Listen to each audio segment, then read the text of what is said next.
Halo Bapak Ibu dan Saudara-saudari yang kasih Tuhan, senang sekali hari ini kita berjumpa kembali.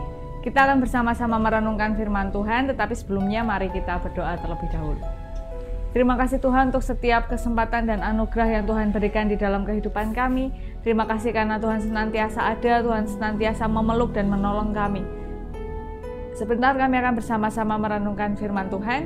Kiranya Tuhan memampukan kami untuk memahami betapa besar cinta dan kasih Tuhan, pun kami memahami kehendak Tuhan di dalam kehidupan kami, sehingga dalam pikiran, perkataan, dan perbuatan kami hanya memancarkan kasih yang datangnya dari Tuhan. Terima kasih ya Tuhan, di dalam nama Tuhan Yesus kami berdoa, haleluya, amin. Bacaan kita pada hari ini berdasarkan Yeremia pasal 29, ayat yang pertama hingga ayat yang ke-14. Yeremia pasal 29 ayat yang pertama hingga ayat yang ke-14 yang berbunyi demikian. Beginilah bunyi surat yang dikirim oleh Nabi Yeremia dari Yerusalem kepada tua-tua di antara orang buangan, kepada imam-imam, kepada nabi-nabi, dan kepada seluruh rakyat yang telah diangkut ke dalam pembuangan oleh Nebukadnezar dari Yerusalem ke Babel. Itu terjadi sesudah Raja Yekonya beserta Ibu Suri, pegawai-pegawai istana, pemuka-pemuka Yehuda dan Yerusalem, tukang dan pandai besi telah keluar dari Yerusalem. Surat itu dikirim dengan perantaraan Elasa bin Safan dan Gemaria bin Hilkia yang diutus oleh Zedekia Raja Yehuda ke Babel kepada Nebukadnezar Raja Babel. Bunyinya, beginilah firman Tuhan semesta alam Allah Israel kepada semua orang buangan yang diangkut ke dalam pembuangan dari Yerusalem ke Babel. Dirikanlah rumah untuk kamu diami, buatlah kebun untuk kamu nikmati hasilnya. Ambillah istri untuk memperanakkan anak laki-laki dan perempuan. Ambillah istri bagi anakmu laki-laki dan carikanlah suami bagi anakmu perempuan, supaya mereka melahirkan anak laki-laki dan perempuan, agar di sana kamu bertambah banyak dan jangan berkurang.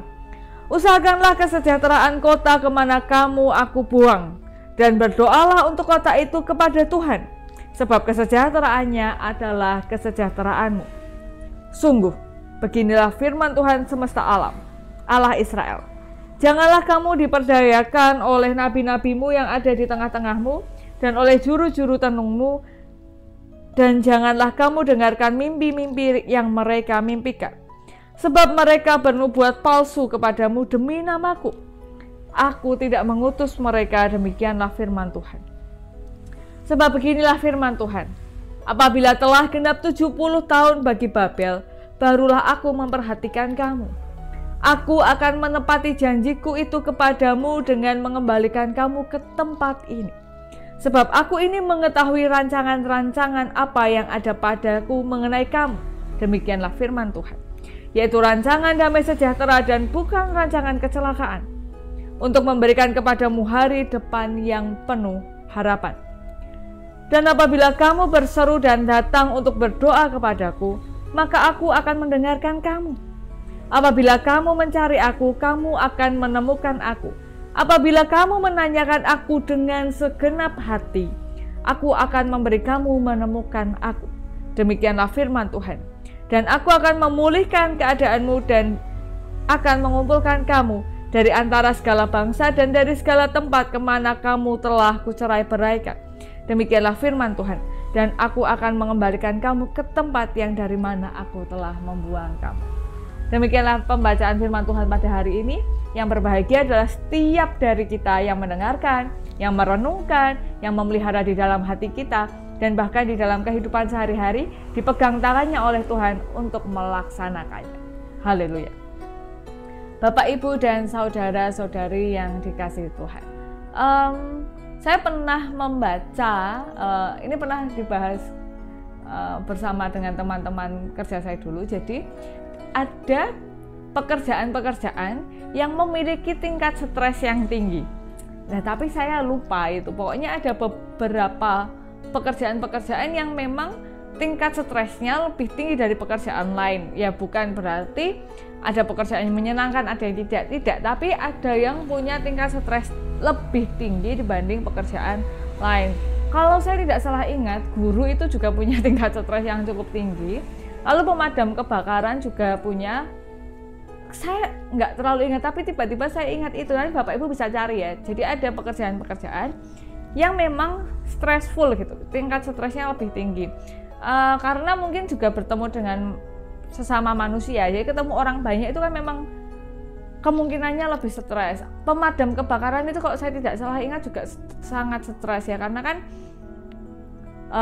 pemadam kebakaran itu kan harus harus stay gitu, maksudnya harus berjaga, bersiaga gitu, dan nanti harus menghadapi api yang panas yang mengancam jiwa, belum lagi harus menolong orang, pokoknya stres. Jadi memang ada pekerjaan-pekerjaan yang stressful. Nah, Bapak Ibu bisa mencari mungkin ya, dan melihat juga jangan-jangan kerjaan saya ini stressful atau enggak sih gitu. Nah, tetapi uniknya adalah ada orang-orang yang bisa menikmati pekerjaannya, tapi ada orang-orang yang juga berkeluh kesah dalam pekerjaannya. Ya memang ya, maksudnya hidup itu kan naik turun ya. Kerjaan itu juga ada kalanya bisa diatasi gitu, ada kalanya agak sulit diatasi, ada kalanya kayak apa sih ini kok susah banget gitu. Ya memang hidup kan ya begitu ya, dinamis. Tetapi memang ada orang yang bisa menikmati setiap proses yang harus dihadapi, ada yang berkeluh atas setiap proses yang harus dihadapi, ada yang tertantang gitu. Tapi macam-macam sih respon manusia di dalam pekerjaannya. Bapak Ibu, kalau Bapak Ibu gimana responnya di tengah pekerjaan atau di tengah kesibukan? Yang mungkin ibu rumah tangga ada yang bisa menikmati gitu, tapi ada juga yang nggak sanggup jadi ibu rumah tangga. Ya ini kan memang beda-beda ya setiap orang. Nah, ini adalah sebuah tanggung jawab yang harus kita emban dimanapun kita bekerja, yaitu tanggung jawabnya. Dan sebenarnya ketika kita bekerja dengan baik, lalu tempat yang kita layani begitu ya, baik wira swasta maupun enggak, walaupun negeri, walaupun swasta dan lain-lain ya, asal kita sungguh-sungguh di tempat kerja kita dan memberikan yang terbaik. Kalau tempat bekerja kita menjadi lebih baik, kan kita juga menerima dampak yang baik juga ya. Kalau misalnya penjualannya, karena suami saya sales ya, jadi kalau perusahaannya penjualannya tinggi ya, maka pegawainya juga akan lebih sejahtera begitu. Kalau memang keuangan di dalamnya sehat ya, kecuali kalau korup ya beda lagi. Ya ini tempat di mana kita bekerja adalah tanggung jawab kita, dan bersama-sama kita memang harus memajukan tempat kerja ya. Kalau Bapak Ibu berwira swasta ya harus maksimal kan. Kalau nggak maksimal kan nanti keuntungannya gimana? Kita dan mungkin yang punya anak buah gimana? Nah, ini yang walaupun tidak mudah dilakukan, ini diingatkan. Dan waktu itu Tuhan mengingatkan bangsa Israel bahkan lebih pelik lagi, bukan hanya tempat kerja aja, tapi tempat di mana Tuhan membuang mereka. Jadi kan Tuhan ini membuang. Kita ini kan yang kerja ini nggak lagi dibuang ya. Kita sedang diberikan tanggung jawab, diberikan juga hak gitu. Nggak, karena banyak orang kesulitan mencari kerja, tapi kita yang bekerja ini punya hak untuk bekerja. Nah, orang-orang yang Israel saat itu bukan sedang dalam pekerjaan, tapi mereka sedang dibuang.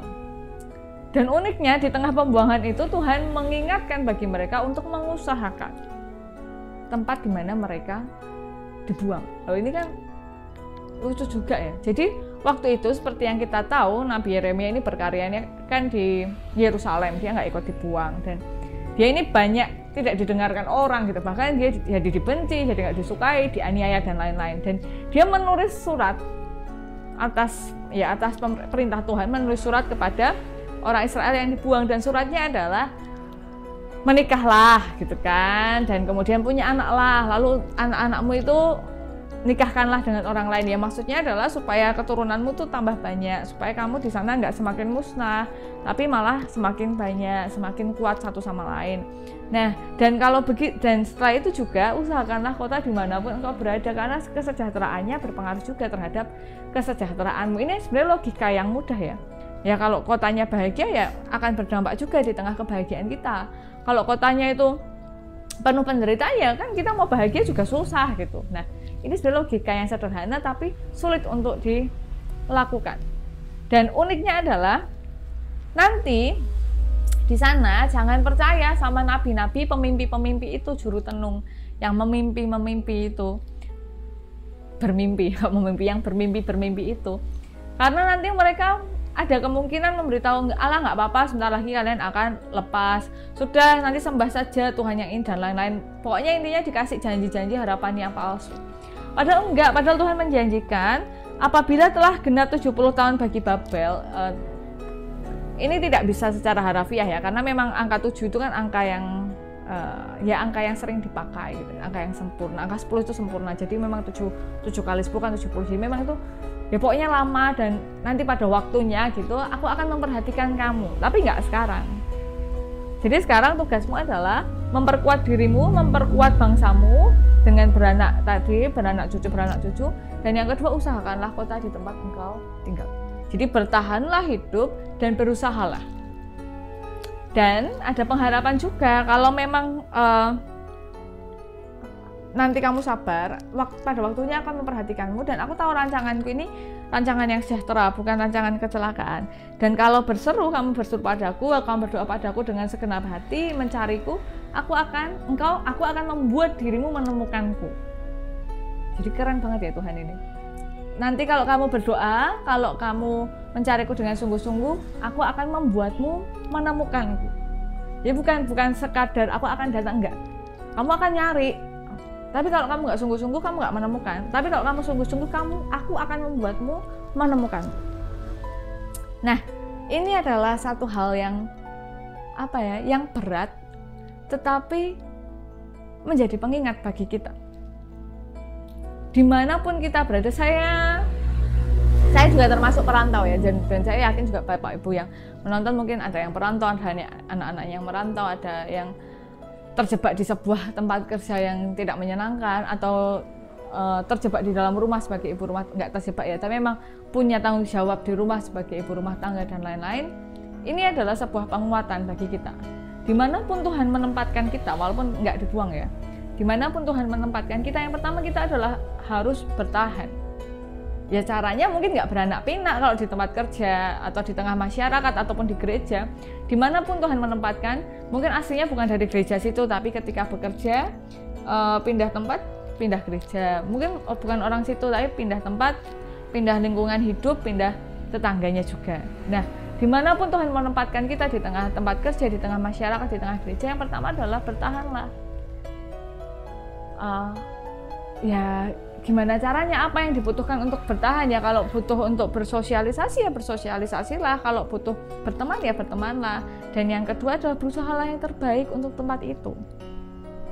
Kalau dikasih kesempatan buat melayani di satu gereja, ya layani di gereja itu dengan sebaik-baiknya. Kalau punya kesempatan untuk di tengah masyarakat, ya lakukan yang terbaik di situ.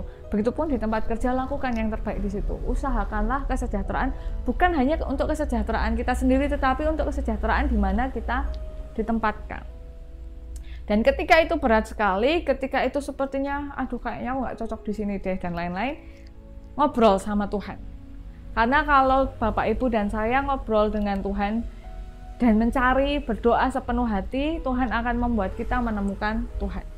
Dan ini yang paling penting, bahwa rancangan Tuhan itu bukan rancangan kecelakaan. Jadi ketika Bapak Ibu saya ditempatkan di satu tempat, itu pasti Tuhan punya maksud.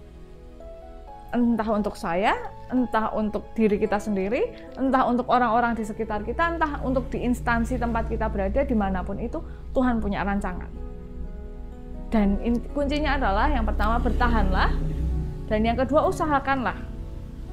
Karena di tengah itu semua Tuhan selalu menyertai, dan setiap kali mengalami kesulitan ataupun apapun, nggak usah kesulitan ya, Tuhan itu selalu ada. Tinggal nyari dengan sungguh-sungguh, tinggal berdoa dengan sungguh-sungguh, maka Tuhan akan membuat kita menemukan Tuhan. Begitupun ketika saat ini kita hidup di tengah pandemi ini, Tuhan pasti punya rencana di tengah kehidupan kita. Walaupun sekarang belum bisa terlihat, pelan-pelan semuanya akan terlihat pada waktunya dengan sempurna. Mari kita berdoa. Terima kasih Tuhan untuk setiap penyertaan Tuhan, dan dimanapun Tuhan menempatkan kami, kiranya Tuhan memberikan bekal kepada kami, kemampuan untuk bertahan, dan tekad bagi kami untuk mengupayakan yang terbaik, bukan hanya bagi diri kami sendiri, tetapi bagi tempat di mana Tuhan menempatkan kami. Dan kiranya Tuhan selalu dekat, supaya dalam setiap hal yang harus kami hadapi, kami dapat berjalan bersama dengan Tuhan. Dan bagi saudara-saudari kami yang terdampak pandemi, bencana alam, dan lain-lain, Kiranya Tuhan memberikan kekuatan dan Tuhan memampukan kami untuk menolong, untuk berbagi kasih kepada mereka. Terima kasih ya Tuhan, seluruh aktivitas dan kehidupan kami serahkan ke dalam tangan kuasa Tuhan Yesus yang adalah juru selamat kami yang hidup. Haleluya. Amin. Ya, demikian yang dapat saya sampaikan. Kiranya dapat menjadi hal yang baik bagi kita semua. Selamat menjalani aktivitas, selamat berbagi kasih, selamat berusaha. Tuhan Yesus memberkati kita semua. Sampai jumpa di pertemuan berikutnya. Sampai jumpa.